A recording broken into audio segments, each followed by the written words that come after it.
right, we are live. Welcome, everybody. Hello, everyone. Hey y'all. This is Delaney, Grady, and Sean of the Great News Network, the call in hour where you can chat or call and ask us any questions. We encourage you to call. Yeah. The phone number is 220-222-4686 or HOTM. But we have some questions in the community that we can address today. But any announcements to start? Just the United Front coming up Yeah. in August, a wedding coming up in July. A lot Oh going yeah. on. And another cult conference in September. Yep. It's a stacked few August, months. September. Wow. Yeah. And then even more after that. So, And I've wrapped up my end. We have created a theological summary, the three of us, and it's just done. Delaney is working now on editing it and putting up, and it really goes from A to Z on what Yeshuans believe and what the great news is, and written by me, Delaney, and Grady, and it will make it available probably toward the end of the year, right? maybe sooner, hopefully. But yeah, Yeah. a series of books you've worked on that will be coming out Coming soon. forth. Just wrapped it up this morning. It's awesome. Yeah. That's a massive effort. I'm proud of you. I'm proud of you guys. And Be great. Grady, have you started to read it and you're going to take a pass at putting your contributions in it? Is that what's going on? He's already done Yep. the first whatever, and I'm going to send him the rest. And so he can add his scriptural flourishes and insights. And then you add yours through everything that you're doing with AI, and we'll get it ready on Amazon. And Awesome. along with, like Delaney said, two more books that will come out at the end of the year, beginning of next year. Yeah. But these are really definitive. It's like we've reached the place where we think we can understand, explain. No, not too many more revisions. Yeah. Yeah. Well, that's awesome. If you are in the chat, feel free to submit a question through there. But should we address some questions? Yes. Let's Let's- start off with some questions. Let's start with, there's a couple from Todd. One is directed at Grady, and he says it's titled Abomination of Desolation. And if you don't know, this is in our Great News Network community where you can drop questions, and there's some resources in there. So he wrote, "Hey Grady, I wanted to get familiar with your position concerning the unbelieving Jews as the abomination of desolation. How might I do that? Any available video presentations or the like?" I don't know that I have any that are specifically on that as of yet. I know I have papers and videos ready to go for it, but I think this is one of the things that is really most full preterists actually get so completely wrong, and it really starts messing around with not making any sense and makes it just confusing. So I want to start out, and I know there's going to be some verses here, but so that I'm clear on the question. The man of sin, and there's one time it's referred to, I believe, as Antichrist, and that was in John. But let's look at some of the Second Thessalonians is where we first get the idea of the man of sin. And it's 1 Thessalonians 2, 1 through 12, and I won't read the whole thing. But it says, "Now I beseech you, brethren, by the coming of our Lord Jesus Christ, and by our gathering together unto him, that ye be not soon shaken in mind or in trouble, neither by spirit, nor by word, nor by letter, as from us, that the day of Christ is at hand. Let no man deceive you by any means, for that day shall not come except there come a falling away first, and that man of sin be revealed, the son of perdition, who opposeth and exalteth himself above all that is called God, or that is worshipped, so that he, as God, sitteth in the temple of God, showing himself that he is God. Remember ye not that I told you this when I was there before, and now you know that what withholdeth that he might be revealed in his time. For the mystery of iniquity doth already work. Only he who now letteth will let until he be taken out of the way." then shall the wicked one be revealed. So I wanted to go over that, and feel free to go ahead and read that whole thing, and you'll see that there are certain things that this man of sin, and I'll go ahead with the Antichrist, though I think that might be confusing because it's really only referred to one time. But anyways, that's the man of sin. Then we have this in 1 John 2:18. Little children, it's the last time, and they've heard that that Antichrist shall come. Even now there are many Antichrists, whereby you know that is the last time. Then it says this: they went out from us, but they were not of us. For if they had been of us, they would no doubt have continued with us, but they went out that they might be made manifest that they were not of us. Let's see a little bit further later on. It says, who is a liar, but he that denieth that Jesus is the Christ? He is Antichrist, that denieth the Father and the Son. Whosoever denieth the Son, the same hath not the Father. But he that acknowledgeth the Son hath also the Father. And we have another reference, 1 John 4. And just trying to set up all these references to Antichrist, man of sin that we have. Believe not every spirit, try the spirits, whether they are of God, because many false prophets are gone out into the world. Whereby know ye the Spirit of God, even the Spirit of that confesses that Jesus Christ is come in the flesh, is of God. And every spirit that confesses that Jesus Christ is come in the flesh is not, or that did not come in the flesh, is not of God. That is the spirit of Antichrist. Therefore you've heard that it will come, and it's already in the world.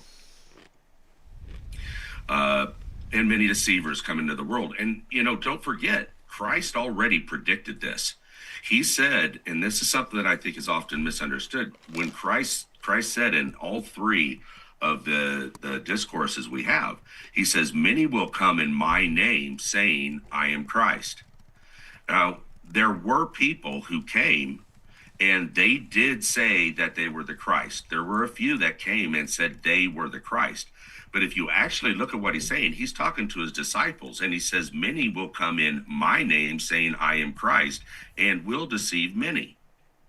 And I mean, to me, if you're sitting there listening to him say that, he's not saying many are going to come saying that they are the Christ. He's saying many are going to come saying that I, Yeshua, am the Christ, and they're going to deceive many. So these were the Jews that were trying to bring Christian Jews, trying to bring Christians back into Judaism, but they really were deceiving and bringing people in to be circumcised in that. We see Paul preaching about that throughout all the apostolic record. So to get to the man of sin, we see a few things that this specific person was going to do. The first thing was stand up. Well, let's just read this. I'll tell you exactly who it was, I believe, as far as personification. If you go to Josephus, Words of the Jews, book 2, 17, and you can read the whole book, but it said, at that time, Eleazar, the son of Ananias, the high priest, a very bold youth who was at this time governor of the temple, persuaded those that officiated in the divine service to receive no gift or sacrifice for any foreigner. And this was the true beginning of our war with the Romans, for they rejected the sacrifice of Caesar on this account. And when many of the high priests and principal men besought them not to omit the sacrifice, which it was customary for them to offer for their princes, they would not be prevailed upon. These relied much upon their multitude, for the most flourishing part of the innovators assisted them, but they had the chief regard for Eleazar, the governor of the temple. So we have this man of sin was going to stand up, right, where he didn't belong, and he was going to declare himself as God by changing, de facto, make himself God by changing the laws and what was supposed to be done. That's exactly what this guy did. He did not actually have the authority to do what he did, yet the high priests and the priests followed him, and even the ones who didn't were not able to prevail against them. And once again, if you read the whole chapter, and it is a long chapter, but the people, many of the Jews at that time came and said, you can't do this. You are taking away our customs. You're taking away the law. You're changing what we've always done. We've always sacrificed because it was ordered to do so, to the sacrifices of Gentiles and bring them to Yahweh. And you have changed this. You have to stop this blasphemy and this abomination. And him and the priests of the temple that were working at that time, they wouldn't listen to them. And that's what really started the civil war and what went on there. So we have this Ananias ben, and it's Eleazar ben Ananias, fits perfectly exactly what that was doing.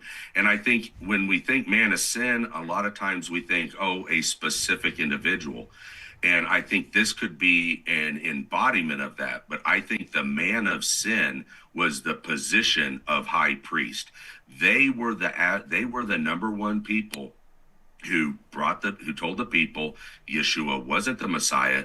They denied Yeshua as the Messiah, and that position was damned completely. So I don't know if that answers all the questions. I'll try to put together a paper and a better response to that over time. But if I had to say the individual that personified man of sin would be Ananias ben, or Eleazar ben Ananias. If I had to identify the position of man of sin, it would be high priest, and the spirit of the Antichrist was anyone who followed them. Grady, could you repeat that? Just kidding. Grady, listen, when Josephus identifies Eleazar there, what time frame is he talking about? Because how did he come in and do all these things after 70 AD if the Temple Mount was destroyed? This was in 66 AD, the late spring, midsummer, between mid-spring and midsummer of 66 AD. Okay, that answers a really important question. Yeah. Okay, thank you. And so who was that which was withholding this? Where did they get their power? It was Rome that was withholding it. I honestly believe it was Rome that was withholding it. They were the ones who were limiting the power. And when they rebelled, they took that power back. And Rome no longer had that control. And so that which was withholding, or that which was holding them back, was removed. Yeah. And a lot of times, most full preterists say Nero was that man of sin and or the beast. The problem is, it says very specifically that this man of sin was going to stand and be in the temple, which is exactly where Ananias or Eleazar ben Ananias did this thing. And Nero, he was never in Judea, much less Jerusalem, much less the temple. He never went there.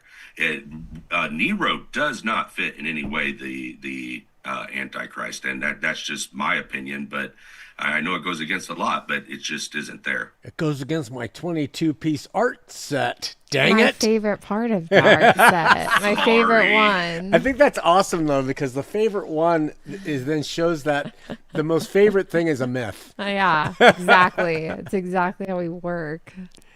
Well, if you think about it, though, too, everyone supposedly is going to worship this beast or this man of sin, right? Or that position. However you want to break that down. They hated Nero. Yeah. Anybody who sided with Rome was killed by the zealots. There wasn't, oh, you have to worship him. It was, if you even look sideways and if you don't actively resist them, we're going to cut your throat. Yeah. It just doesn't fit. All right. Okay, let's move on. Todd also asked, after listening to today's video on our first I Don't Get the Bible, he said, makes me wonder what Shawn thinks of the idea concerning what some have called Christophany in the Old Testament. If Christophany is a thing, does that suggest Yeshua was pre-existing, or maybe Christophany is the word interacting in the world, not Yeshua? Thanks for any input. We've talked about this a little bit. Yeah, we did. I mean, my view, and we even mentioned Grady then, is that Grady stands on the Christophany idea, and he has good reason for it. the angel of the Lord, and all that.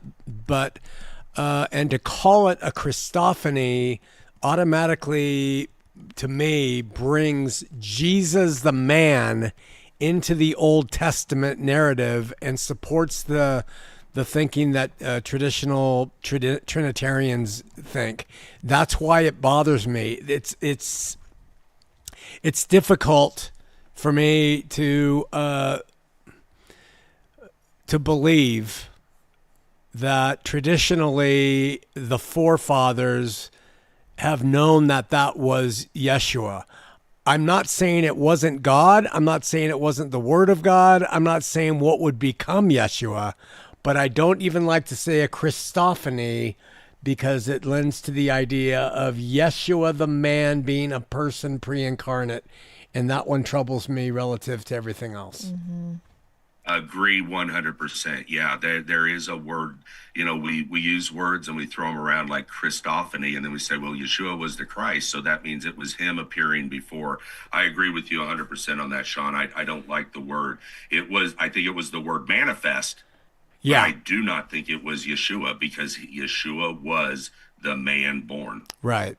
I hope that clears it up for Todd. And I knew you believe that. It gets really sticky in some of these terms. So Delaney and I got in the sticky wicket talking about it, and more discussion to come. That's on our great news. But look at the word. Look at even the word religion.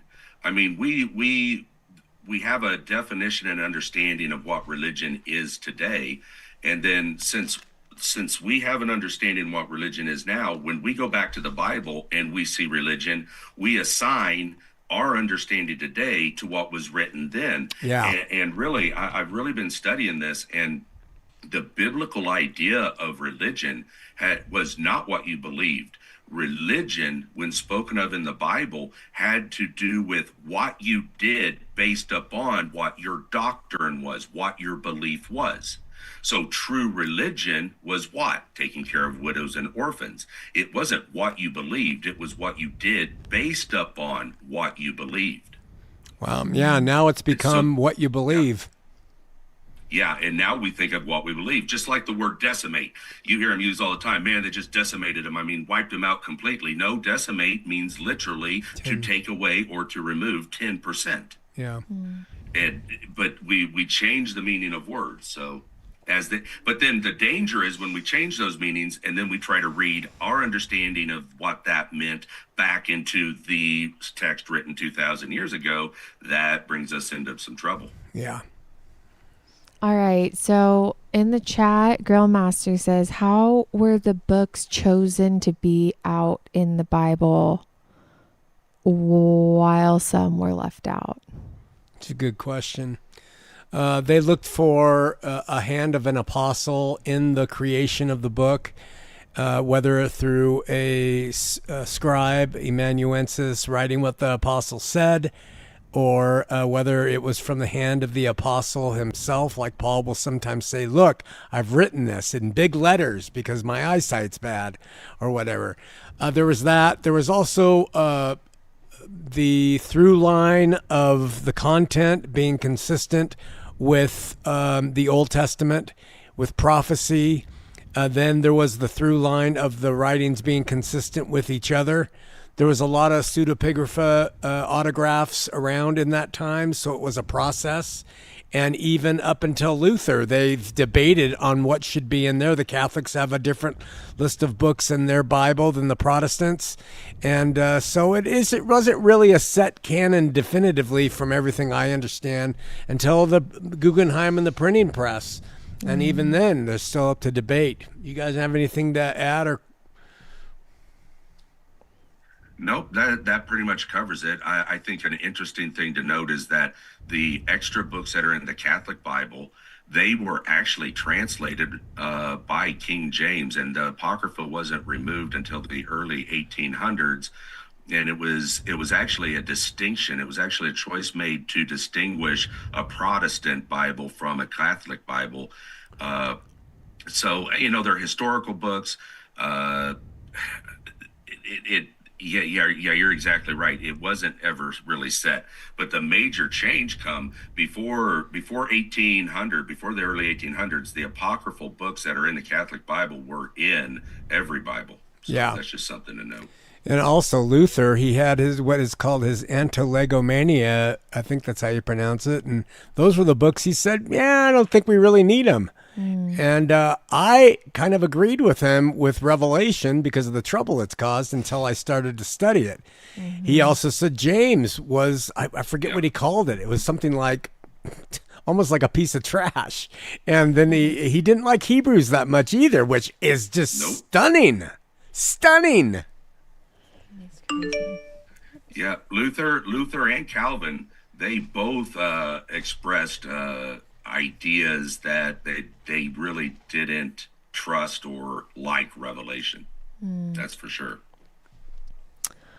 That's really interesting. Let's move on to Phoenix's question. She says, I have what I would call highs and lows in my walk with Jehovah. Do others experience this? And what do you do during a low when you feel more disconnected from Jehovah and kind of stagnant? I think Delaney should answer that first. Oh, wow. Grady and I are always bellowing on. No, I mean, I'm just learning what it means to even have a relationship. So the highs and lows have come, but I think I've more witnessed them in other people around me. And it seems like it's important to take the rest in the low and like take a step back and remember what things are for.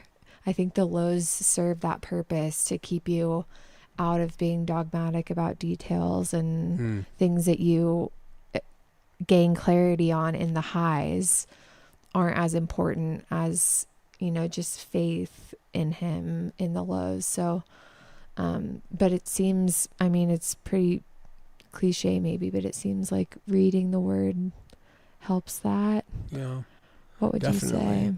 And I also just would add that with what Delaney just mentioned, that God allows, in my estimation, the lows to keep us humble. Mm. It's in the lows when I see my weaknesses and my failures Mm-hmm. and how much I rely on Him, and it causes me to reach out more in faith, in earnest petitions for strength and help, which when things are good and everything's fine, we kind of forget about sometimes. Mm-hmm. So I let them serve to remind me where I came from, what I really am without God, and it brings me back to a place of gratitude. And maybe that's just what's necessary for human beings in our flesh and in this world for God to let happen. Yeah. It does seem like that. Like it would turn religious if that didn't happen. Yeah, like, very. pretty quickly. So and I think it also challenges you to think. I think those lows push you into thinking, what is God in control of and not in control of? Yeah. Because people would say he's inflicting those lows on you, or like you deserve those lows. Right. So I don't know. I think it's actually growth to experience a low and find out more about what he does with us. I think he uses them too. He uses them. Yeah. I don't think he causes them. I think he uses Yeah. them. Yeah. If we let him. Yeah. Grady, high and low man. I have noted, and this is just for me personally, everything you guys have said, I completely agree with. And I've noticed that a lot of my lows, they seem to be related to things that I go back to flesh and religion. And I don't understand this in the scripture. Why doesn't this make sense? I can't bring all this together. And it just, I wonder if I'm even where I'm supposed to be. Why can't I understand this? Why can't I get it? And I always, where Yahweh always leads me back to is, it's because it doesn't matter. Go back to the basis again, faith and love. And that's where it comes in, because, none of us are right on everything. And a lot of us are wrong about a lot. But at the end of the day, what is wanted is the faith of a child. Yeah, I don't get it all. I know you do. I know you love me. I know you took care of it.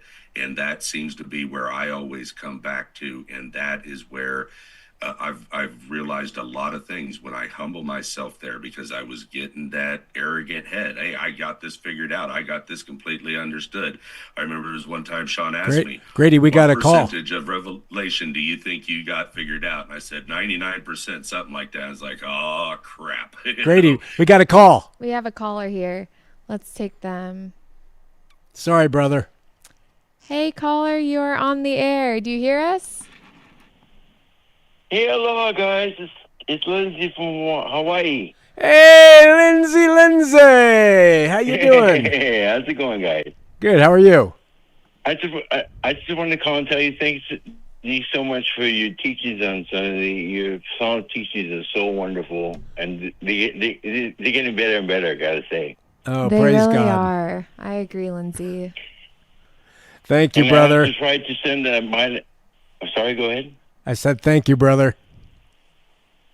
Oh, thank you. And I also wanted to tell you, Delaney, I tried to send my Mighty Lays in the mail, but they weren't shipping for me. Oh no! It's like the only. It's like I know. It's the only lay they won't ship to the mainland for some reason. I think it's for the bugs or something. Oh, I'm so sorry you put in that work, and Me too. I'm so bummed. Anyway, thank you so much. We will be wearing them in spirit. yeah. Thank you for inviting me to your wedding. It's very Hawaiian style to invite me to your wedding. I'll be certainly there in spirit. Oh, We know that. You definitely are. Thank you so much, Lindsay.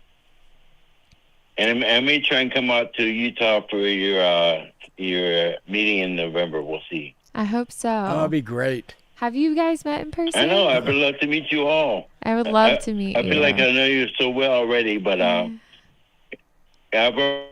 already talked to you into my honor. You're officially adopted. Oh. Well, if you come out, you have to sing for us and play. Oh, I don't know if that'll happen. I'm not a very good singer these days, but I look forward to at least meeting you all and sharing in the spirit with you. Thanks, brother. Same, we love Lindsay. you. Thank you. Thank you, guys. I'll talk to you later. Bye-bye. Bye. Sorry, Grady, I'd cut you off. Oh, no problem. I just add in what you say. I think it is very much, brother, with humility, and it has to do with humbling yourself and realizing he's taking care of it. And a lot of times, me personally, and I can only speak for me, I find that my low ends up when I am the one who's intellectually grasping all this and putting it all together. And that's when I start, like Phoenix mentioned here, you start studying more about Yeshua than you are actually relating to him. Mm-hmm. And, you just come back to, all your ways, acknowledge him, and he'll direct your paths. And as soon as you humble yourself, it seems like that's when that relationship starts coming back. So I'm right with you and Del on all of it, 100%. Yeah. Phoenix said, sometimes I feel like I'm reading more about Yeshua than connecting with him and building a relationship, maybe more intellectual than relational. And she loves what you said, Grady. It's almost like when you're feeling confident with what you know, Yahweh challenges you. It's all part of maturing in the faith. Oh, yeah. Amen. I wonder if do you guys, I feel like Grady and you don't necessarily experience it that way, where it's more intellectual than relational, but I experience it that way so much. I wonder if it has to do with being a woman. Good. But I think we have a similar experience. Do you? Yeah, I think so. Oh, yeah. But it might be different. I've noticed that. It's men have a certain way of believing, and women have a certain way of believing. Yeah, and it's maybe. naturally going to be different. Yeah. It's not maybe. the same, Yeah, I can't tell if it's just that we are specific men and women, or if it's, I don't know. But I relate to that. The more intellectual it gets, it's almost like the worse. It's like going and watching a movie helps like give more context to what God's doing just in life, and then it becomes more relational. I don't know. There's like life outside of the Bible that I think God also works with. So maybe that's where the feminine approach incorporates living more, where Grady and I, we look at what the biblical facts are and we look at how it all measures up and we say, yeah, okay, we got this. Maybe, I don't know. That's needed. Yeah. Both are me. Yeah. needed. It's just that when I get into a funk, it's usually when I'm getting too intellectual with it. So I don't know. Interesting. Girl Master said, what happened to the caller last week? And every time he prays, something bad happens. How do you cope with overcoming the darkness? And caller, I do hope you call back. That was Leiden. And there's a lot of people who commented about that on the video. And yeah, call back if you're listening, Leiden. We want to hear any update. Yeah, I'm curious. And how do we cope with the dark? You light a candle. It's that's the only way to dispel it. But it's real, and it's painful, and it's sinister, crippling, ugly. And we talked about the dark, I think, in the last Thessalonians show. On that note, I do want to, I don't know how to read this, that Daniel, who I said, whose comments I didn't want to read anymore, left a very long comment on it, and actually giving a lot of clarity, which I appreciated. He wrote out, mostly, I'll read one quote. A caller joined your show in real distress. He shared that whenever he prayed, a deep sense of darkness came over him. He was clearly struggling, searching for understanding, wondering why his attempts to reach out to the divine were met with something that felt heavy and oppressive. The response he was given on a platform that stands against dogma and tradition was to join him in prayer. But it was prayer directed to the very source he identified as connected to that darkness. There was no pause to consider what that meant, no deeper discussion of where that feeling might be coming from, just encouragement to keep doing the same thing and expect a different outcome. That change was the heart of the concern I raised.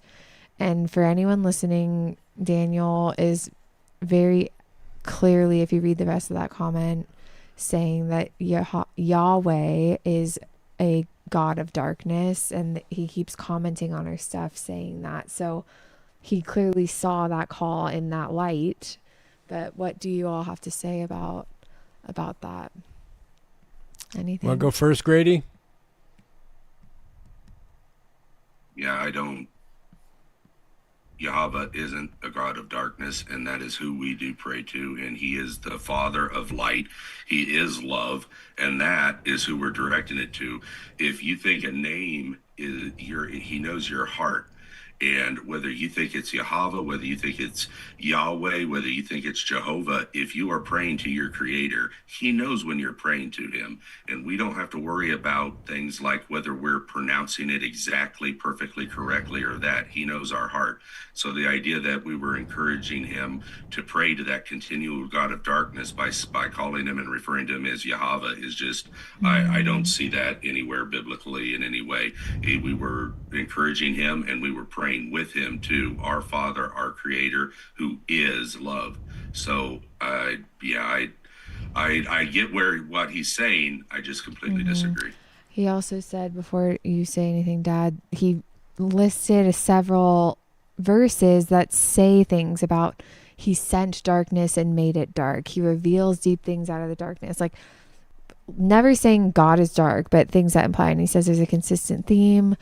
And he said, while I reference this not to be inflammatory, but to offer a connection between the caller's experiences and the scriptural image of Yahweh, it wasn't met with curiosity or counter-argument. Instead, I was called arrogant, accused of ill intent, told my input would no longer be acknowledged.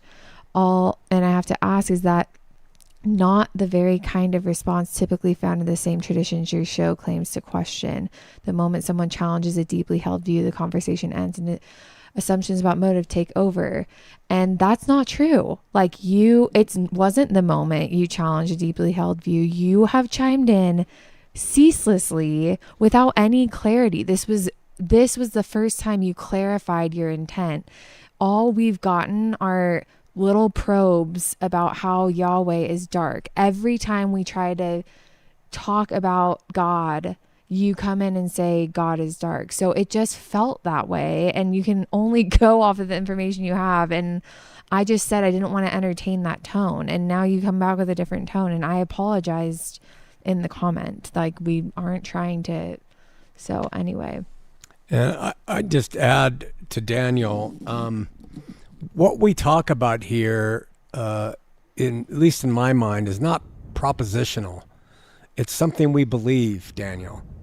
And so we have taken time out of our lives. In fact, we've built our lives upon sharing the fact that God, who we call Yahweh, is good, that God can be trusted, that he is light, he is real, and that he has changed our respective lives, Daniel. So that is what this is about. It's not to consider every single thing and show it as like, wow, that is so insightful. Thank you. We love you. Let's incorporate that idea into everything. We are not proposing something. We are stating what we believe.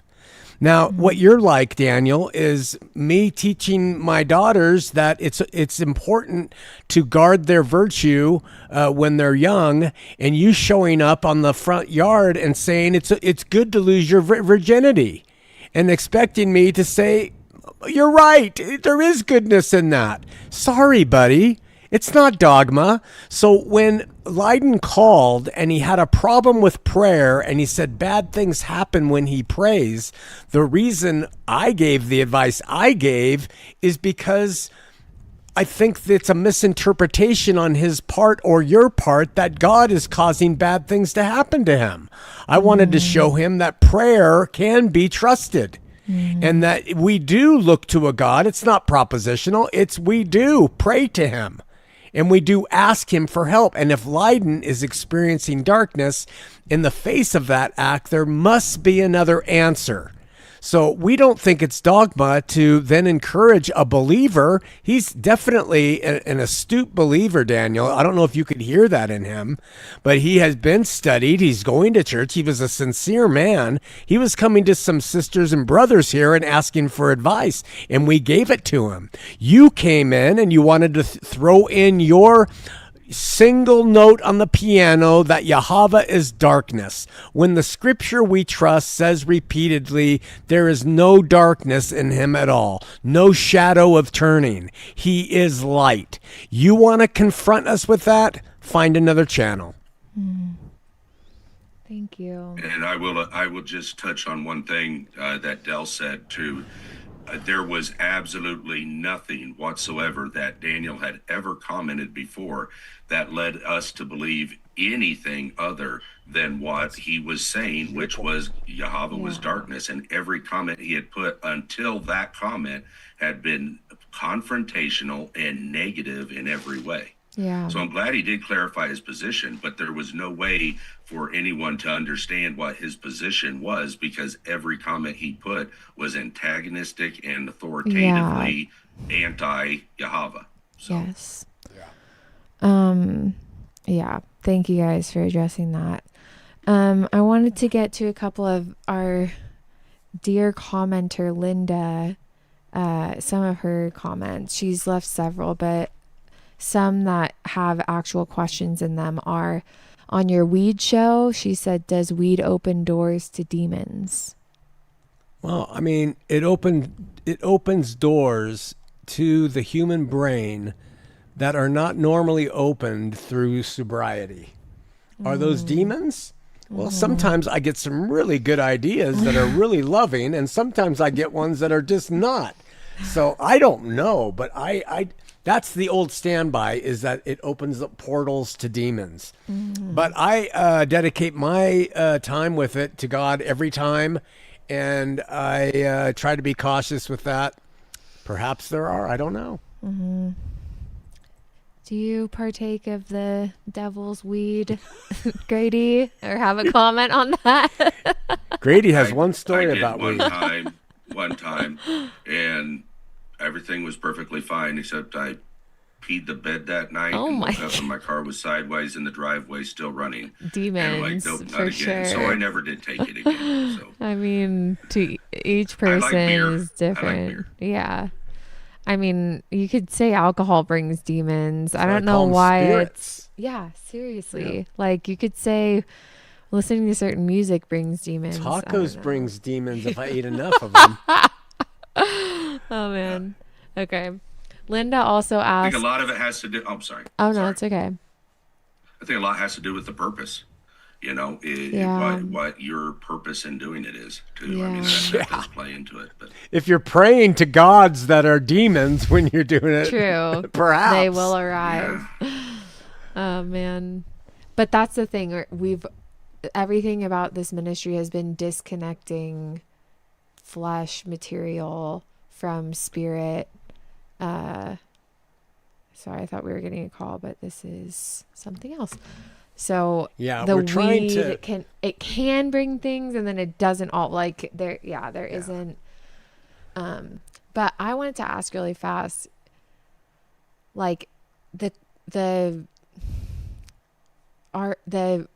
filtering system that I think you both have for something is the output of it. So like, does it produce more love?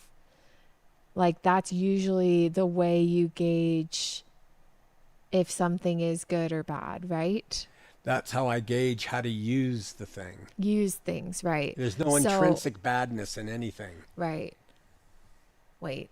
So like for you, if you're taking weed, if you're using it and it produces more love, then it's okay for you.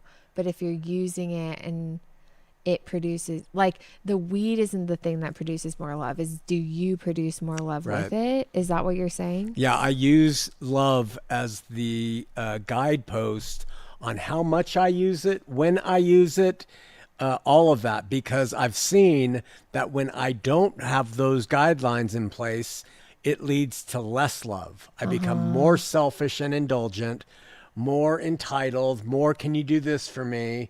So you Right. have to be very careful about what substances, alcohol too, will do to somebody and their love. Right.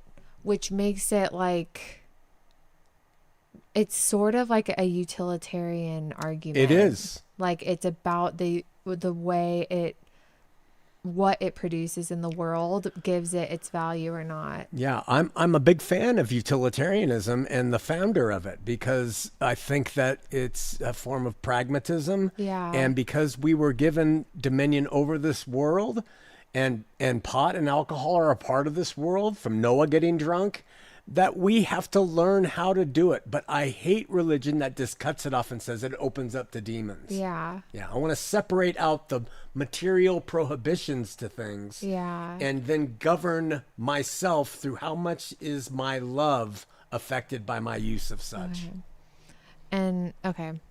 Yeah, I'm think I'm trying to sift through, like, that is the gate, like the end all for these teachings is the utility of it. Yeah. Like the love it or the peace, the liberty, like the utility of it in the world for you and for everyone around you is the justification for it, and the aim and the litmus test. Right. Like, And that utility is subjective because I meet with people all the time who talk about they can never do pot because it ruins them. And I just say, I agree. no, it's not the pot, it's love. That's the utility. Well, that's what ultimate. Well, I mean, we're talking about the ultimate result of. Yeah, like agape love, like the argument here for this, and I'll stop. This is maybe more personal, but the argument here for the ministry is the utility of love in the world. It's not, it's that's the best way to function. I think that's a really grand summary that we need to stand on. Yeah? Yeah. Well, okay. So it's nothing more. It's not even, okay. And liberty might be the, Yeah. I don't know.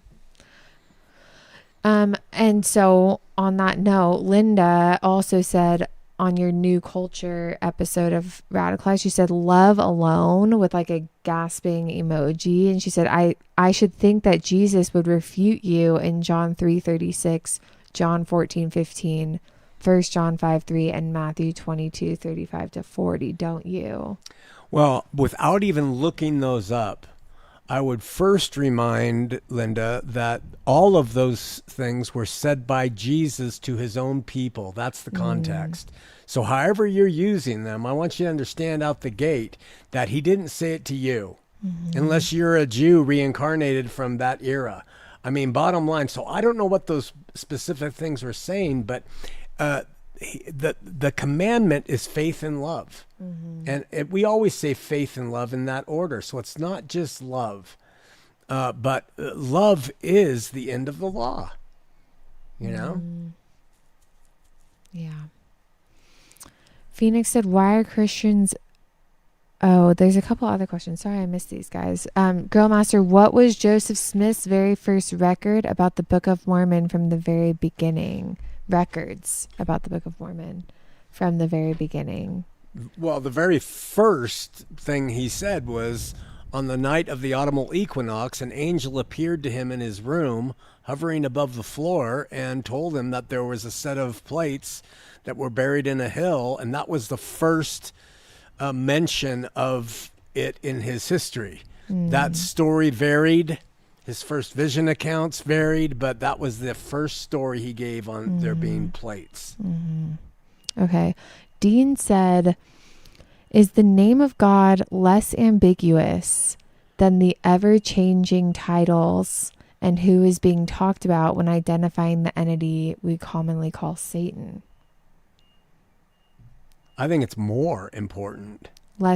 Is the name of God less ambiguous? I think it's less ambiguous, and which is why we call him Yahweh, but could be wrong on that. You know. You think? Can I chime in here? Yeah. I think his question is actually the actual name, though, where the Bible uses God, not necessarily referring to Yahweh, but where we talk about Satan. Well, the angel of the Lord was Satan. God himself acted as Satan. Satan means, the adversary or the accuser, that which stands against, right?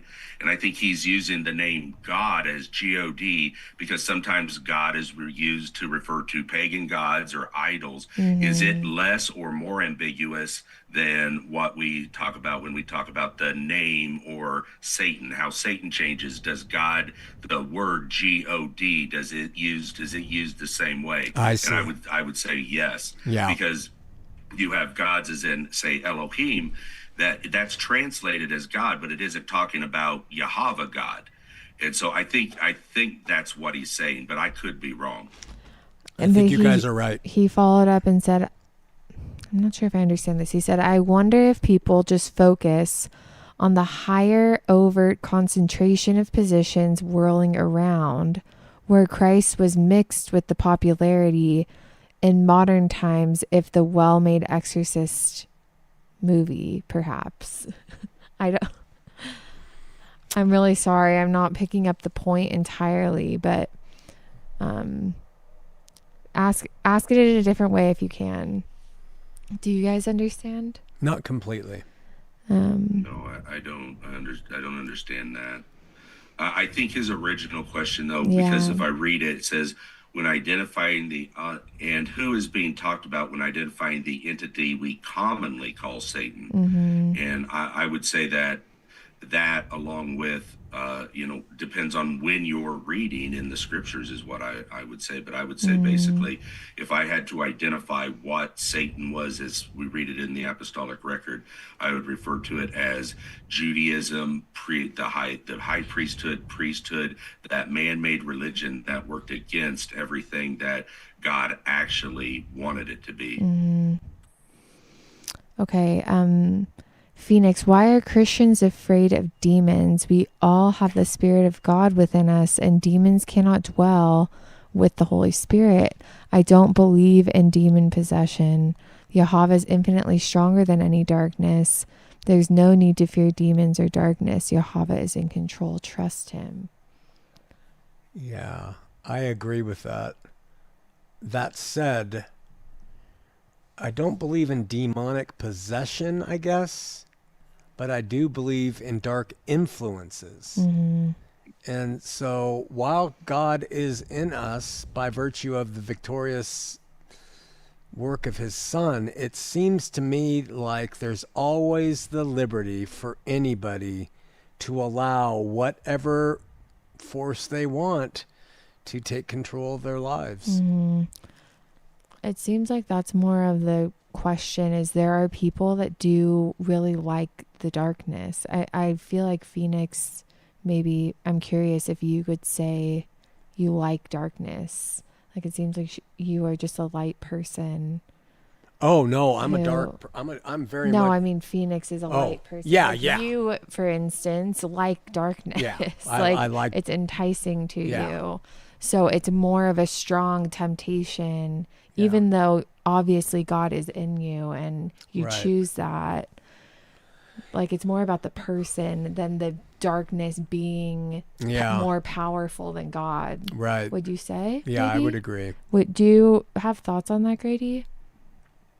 Yeah, I think that free will, this is, well, first, I believe all the demons that were biblical demons that are spoken of there, those spirits, I believe they were dealt with and in 70 AD. So I'm right along with Shawn. I don't believe in demon possession. I don't believe they're demons, but that doesn't change man's free will to be dark. Mm-hmm. And someone who is dark, their free will, God doesn't interfere with their free will. Doesn't mean he can't protect you, and doesn't mean things don't happen. But it does also mean that it is not saying that the darkness cannot hurt you. You really have to clarify that. It can't hurt you spiritually if you stay faithful to Yahweh, if you're trusting in him. That won't spiritually damage you, but someone who is dark with a gun that shoots you, that is going to physically hurt you. And so I think that's where some of the confusion comes from sometimes. It isn't faith that he will always keep us alive. It's faith that he has us spiritually forever and eternally assured with him. Mm-hmm. Okay.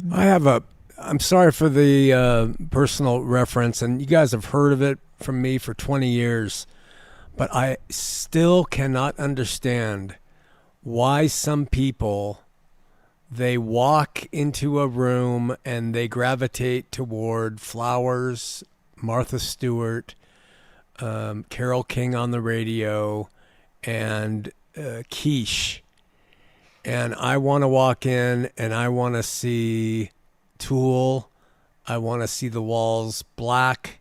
I want there to be beefy, greasy tacos. And I cannot stand the light side of this world. The light side. And it trips me out when Yeshua says, beware that the light within you is not darkness. So I'm freaked out by the concept. If anyone has insights, let me know. Are you saying that people who think those things are light are not necessarily light? I wonder about what is really light and what is really dark. Yeah, Nailed it, Dell. Nailed it, Dell. Yeah, I think that's definitely proven by your work that light, things that people think are light are just not. Like, they're almost more evil. Quiche, why is that? I think you just have a picture. I think you've been raised Mormon with a certain set of parents that enforced that these things are light. Loved it. Yeah, like there was a very specific material way of living that was all better. Religious people do that? Yeah, religious people. Yeah. Religious people And do. maybe that's why we interpret it as dark. And so the religious people we know always wanted the flowers, wanted the quiche, wanted the potluck, wanted to stand around in a circle, kumbaya. And then we saw what we see from our experience, what those people truly are like. Yes. What that's it's truly like the there. Handmaid's And Tale. we pull away from that because we believe, we associate quiche and flowers and that with those people that have proven to be not light. That makes sense. Yeah, I think it's religion that messes it up. I think non-thinking non-believers also mess it up, but I think thinking people can see that. Like, I don't know who made The Handmaid's Tale. I'm watching that right now, but like that's a perfect example where say everything they're doing is light. They have flowers and beautiful people Yeah. and stuff, and it's the most evil place in the Right. world. Like, I think probably Look, I the gotta tell you Nazis this. were really good looking too. Yeah. Like, I think actually good looking things are a tactic for evil, like Right. marketing Right. for a big conglomeration that's terrible uses really nice looking things Yeah, to make it it does. appealing. Advertising's all, that's why I hate commercials. Yeah. Yeah. Huh. I don't think it's wrong. Sorry, Grady, what? I'm sorry I interrupted you there, sis. Listen, one of me and Cheryl's favorite songs is actually a song by Disturbed, and it's called "Sometimes Darkness Can Show You the Light," or at least that's the line in it. And I mean, it's really in depth, but I think it actually has some real meaning to it. It's just one of our favorite songs. But I mean, really, do you want to listen to Tool or Mozart? And there are people who like Tool. There are people who like Mozart. There are people who like Disturbed. But at the end of the day, that isn't what makes you light or dark. Right. I don't. Yeah, right. That's been hard for me to overcome. Yeah. There's a few questions on YouTube I still wanted to get to, but Phoenix said, Shawn, can you expand a little more about what you mean by light and dark? I maybe have a more simplified understanding. Light is love. Things that aren't loving are dark, more actions than objects. Yeah, my understanding of light and dark is really strange. It would take a long time to kind of articulate. It's like I see genuine light and kindness in people who are often considered dark and bad and evil. And I see real evil in people who are considered and seen bastions of light. Yeah, I feel like the big focus on kind of genetically, like I focus on this too. Our family might just work this way, is like what people see and apply materially as light and dark. Even though, so she's saying light is love of actions versus dark is non-love of actions. And I think you'd agree with that. I would, but the actions themselves don't necessarily reflect whether Their they're heart. right. Yeah, like they could be a good Amen. serving Mormon. Yes. It's actually really hateful. And behind the yeah. scenes, you see them like Grady said, when you see them who represent all this goodness, Yeah. but you get to know their soul, you say, my God, they are dark. Which is, I don't know if you've been listening to the Psalms teachings, Claire, but he did one on sin and the past ones recently where you distinguish mind, will, and emotion from your heart. And Yeah. I feel like light and dark is a condition of your heart. Would you say? Oh, yeah, I would definitely Yeah. say that. And it's not like people can have their mind, will, and emotion, their whole mind, will, and emotion directed toward light and be really dark in their heart. Right. That I think that's what you're trying. That's the thing. yeah. But I don't think you're saying you would disagree with Phoenix in that light is love and dark is non-love. Absolutely agree with her. But Him, just her. yeah. Yeah, absolutely. Counterfeit love for appearances is what she says. Yeah. Oh, yeah, that's not fun. Dean. Grill Master, is there light in true believers? I that's what I think I discover is that no matter what denomination, affiliation, or religious walk, if they truly pursue God in spirit and truth, there's light in them that is discernible compared to dark that is in those who pretend to pursue him but don't. And maybe I think I read that and I'm wrong. I'm not sure how. I think it might not always be discernible. Yeah, we've because been it's our discussing heart. this. Yeah. Yeah. I'm not sure, but Dean said the insight I have, I think he clarified, the insight I have is it's a categorization problem. Maybe think of dark and light closer to saying yin yang and then good and evil as per the Bible. So like light is not necessarily good and dark is not necessarily evil. Well, they have their place.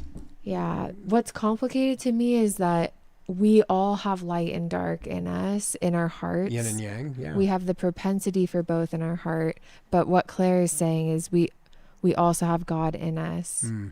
Like, where does that where does that fall? Where it's us aligning our heart with that, or I think from the heart we or align resisting our heart. it. Yeah.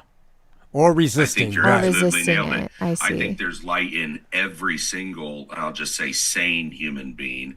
And what I mean by that is, I mean, there's always a mental aspect. You know, you can have things that are mental issues, but I believe a lot of the darkness that you witness come out of people is in resistance and an arrogance and a fighting against what they know should be done and what is good, that light is leading them to, and they choose not to humble themselves.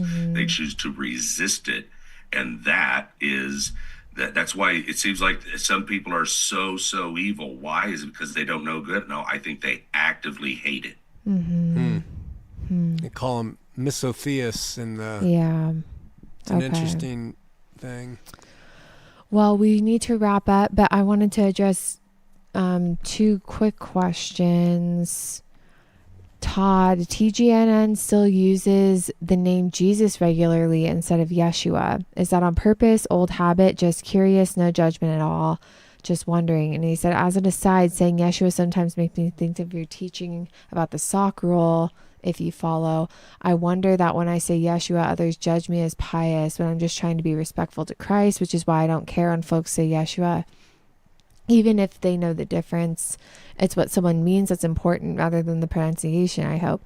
He said, I ask because TGNN website introductory language seems to make more of a point of this than it really is, maybe considering what is actually practiced. Again, just wondering. If you haven't figured it out, whenever I make some kind of declarative stance, like his name is Yeshua, don't F with, I called the book, Don't F with Jesus. Yeah. And inside of it, I belittle the use of the name. Yeah. It's to show that we are not lockstep sold on any rule. Yeah. And that's why I will use his name as Yeshua or Jesus interchangeably to show they don't matter, even though we know the truth. His name was Yeshua. It's like,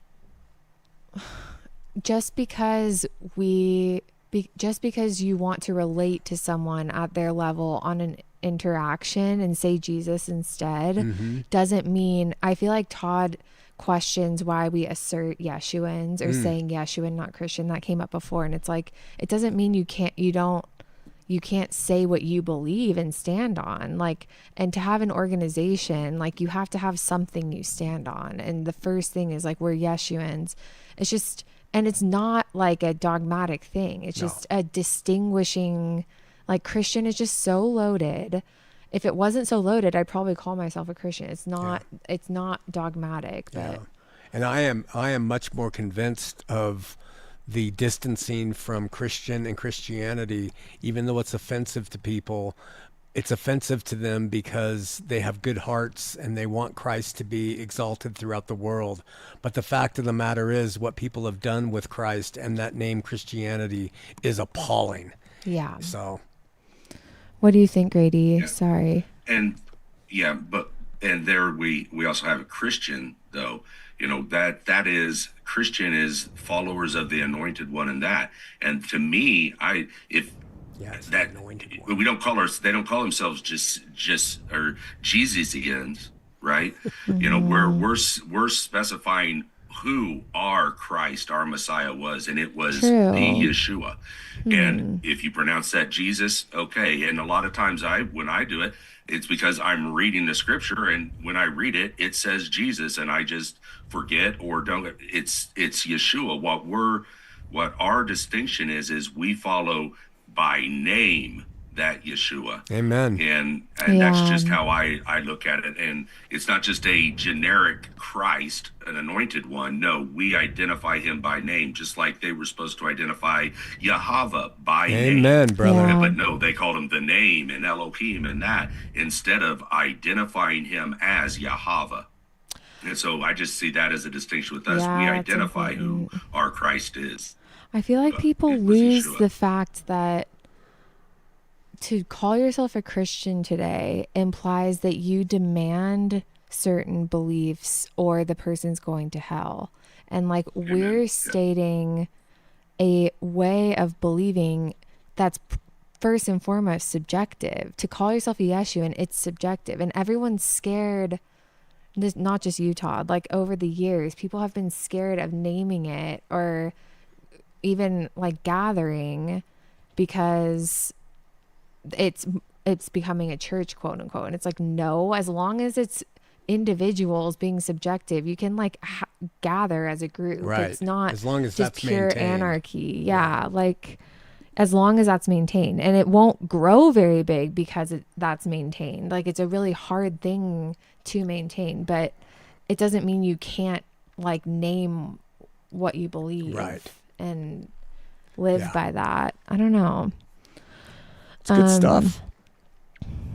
Last one that's important. Hayden, I've been trying to find very hard to find a study Bible that reflects the view of a full preterist.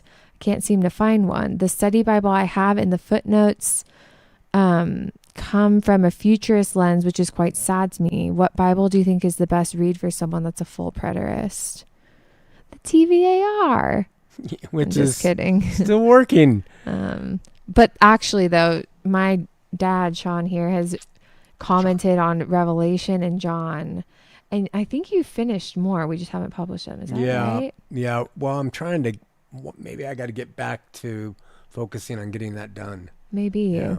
I mean, I think it's we're just calling it the project. AR. The TVAR sorry was about kind that. of transversional apostolic record. We're just calling it the apostolic record, and which is the name that Grady and Delaney and I all use, and so do others, because that's what it is. Mm-hmm. And so, but good point. Maybe we should get back to that. Mm-hmm. I think there are fulfillment Bibles out there. The problem is they teach fulfillment in a skewed way. Yeah. Are there fulfillment Bibles? Grady, what do you have to say about this? Sorry, I keep I don't speaking know of over a you. particular one, a commentary Bible, but honest to God, I'll be biased here, and many will disagree, and that's fine. But I think the best commentary Bible, or what reference Bible, is that what it's called? What did he refer to it as? I think he said commentary. Study Bible. Study Bible. The best study Bible is a Bible that doesn't have any of that in it. Read the Bible and then study on your own. Go to Bible Hub. Look up what the word meant. Trust the Spirit to lead you, because I'm going to tell you, you aren't going to find a study Bible that's going to give you all the answers. And most of the answers they have are based on things that just are not historically or correctly accurate, or it's just accurate in the beginning. So study the history, study the culture apart from biblical understanding. And when I read the Bible, I shouldn't say never, but I don't own well, actually I do. I own one Schofield reference Bible, but that's generally just for debunking what Schofield said. But I just read the scriptures and study the scriptures, trusting the Spirit, not what man says it has to mean by what is written. We thank you, and we should wrap up. Just these let me read the last comments. Claire said it reminds her of the faith versus works topics. Works fruit coming from the Spirit because of our faith. Faith comes first. When works comes before faith, it's counterfeit. That was talking about light and dark, and reminds me of the verse about the white sepulchres on the outside but dead on the inside. Dean said nothing wrong with it to me, as Jesus is Latinized and the Catholics are hardly the only show in town. I think that's about the name Yeshua. And then Phoenix said a lot of full preterists still believe in hell. Shawn's verse by verse is an excellent resource. Hayden, you can email me, Delaney at thegreatnewsnetwork.com, or go to the Great News Network and contact us, and we'll get you those books. All right. Thank you, Grady. Thank you, Shawnee. Thanks, Delaney. Thanks, everybody. Yeah. Love it. Thanks, everyone, for tuning in. Love you guys. We'll see you next week. Bye.